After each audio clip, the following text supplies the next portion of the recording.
While we've all been paying attention to movements from the Vatican that will rather specifically and dramatically impact liturgical and parish life in the Church, at this moment another story is making headlines.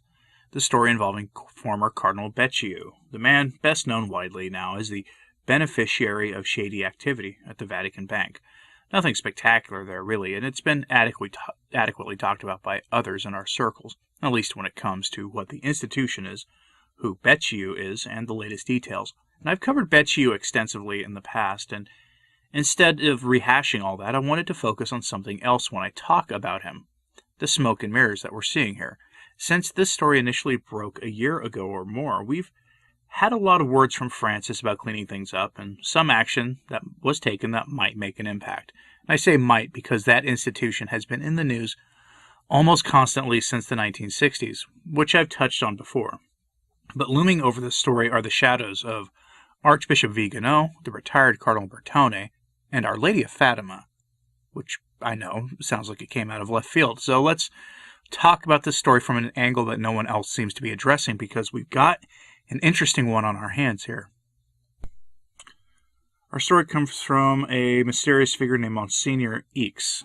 I'm not sure I'm saying that right. It's a pseudonym anyway. He is an otherwise anonymous Vaticanista, a priest in the Roman Curia who is a source of much of the reporting on the Vatican to the outside world. He does this for Marco Tossati, and he's our source here for this, and he's always a good source when he chooses to speak up. And he has given us a lot of good information on the mess involving Becciu, and has a long history going back nearly 30 years to the time of John Paul II, and much of it focuses on Cardinal Bertone, a name that should be familiar to some of you who follow all the rather finer details of the Fatima message. But let's get some good information from the good Monsignor first before we go into Fatima. Quote, "Of course, you too have read in Italian newspapers the events related to the investigation into the deceptive mess in the Vatican involving the dirty Cardinal Becciu and others.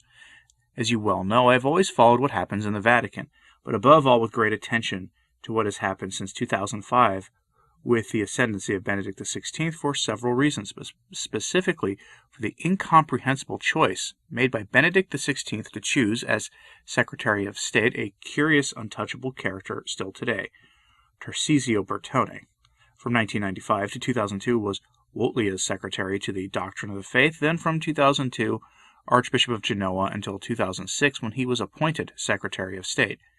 This choice was opposed by almost all members of the Curia, by Cardinal Sodano, Ruini, Schönborn, etc., because it expressed the risk that a secular business management of the activities of the Holy See would be reached, explained by the external and internal relations of the Secretary of State, Bertone.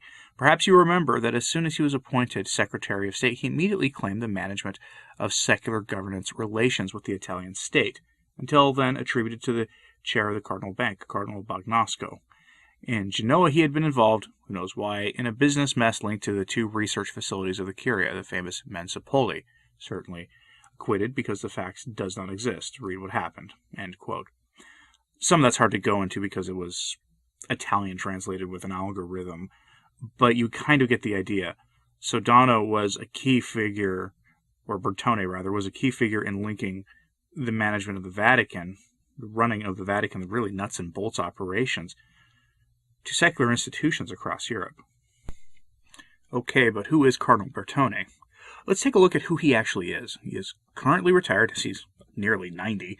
He's an Italian cardinal of the Salesian order. In addition to his role in the Fatima messaging, he is best known to this audience as being featured in the very first Vigano letter way back in August of 2018. At that time, Bertone was Vigano's superior, making Bertone the one that Vigano would report any McCarrick-type issues involving American priests and bishops to. In case you've forgotten, he did just that, and nothing happened. Going back to those initial reports, here is surprisingly the best and most neutral reporting I could find on it, which comes from the National Catholic Reporter. I know, the National Catholic Reporter, but bear with me here. Quote, "Vigano says Sambi forwarded one specific report involving McCarrick to the Vatican's then Secretary of State, Cardinal Tarcisio Bertone, in 2006. The report, Vigano says, was made by a priest of the Charlotte Diocese who was laicized for McCarrick-type issues. The former ambassador said he wrote a report on the mess in his role at the time at the Vatican's delegate for pontifical representations, which was given to Bertone and now Cardinal Leonardo Sandri, who was then Bertone's second-in-command and is now the head of the Congregation for the Eastern Churches. Vigano says his report was kept by my superiors and was never returned to me with any actual decision by the superiors on this matter. He says he raised the issue in a second memo in 2008, which was never ever answered." End quote. So, as the story goes, Vigano reported Ted McCarrick-type situations, the type of topics that rocked the church in 2003, late in John Paul II's papacy, that have been the source of the ugliest lies about the church since. He reported these to Bertone, and nothing happened. And he did it multiple times. Just so we're clear on who we're dealing with in this whole Vatican bank story, but that's not at all because he's involved in the biggest supernatural event, deception in the conciliar church as well. But Cardinal Bertone has been the man behind the narrative concerning the Third Secret of Fatima.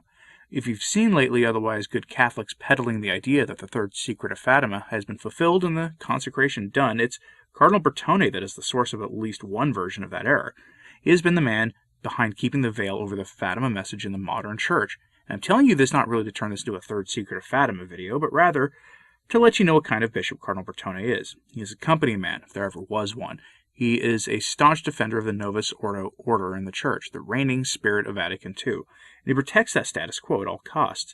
It just comes with a heaping helping of money messes that make international headlines. Ponder the link between manufacturing a deceptive narrative about Fatima and this kind of mess. You'll come to understand how situations like the Becciu one can happen, with Vatican money donated by the laity being used to fund Hollywood films and condos for the upper crust of society in London. Which brings us back to Monsignor Eakes, who brings us back to my favorite term to describe what we are seeing, the ape of the church, a term that comes from Catholic prophecy. The short version of what that is this. Numerous Catholic prophets have said that a time was coming when a caricature of the church, this a sort of false edifice, would be constructed over the church, and the real thing would be dismantled behind it by the innovators, and they would appear to be victorious, and then the chastisement would befall mankind, undoing their plans. Their edifice would be an ape of the church, appearing in every way to be the church, but empty of the deposit of the faith. And it would preach against, instead of the gospel of Christ, it would preach the gospel of the wicked men of the world. Does that sound familiar to you? It should. Anyway, on that topic, Monsignor Eakes brings this into the story here. Quote, "The church of ours since 2013 is only a caricature of the church, being from the first moment the contradiction of what it claims to be, wanting the opposite of what it claims. This church of today is a mockery of the Catholic Church of all time, so evident that it seems like a test of intelligence for Catholics. This is also the way to understand certain debates and struggles within the Catholic world.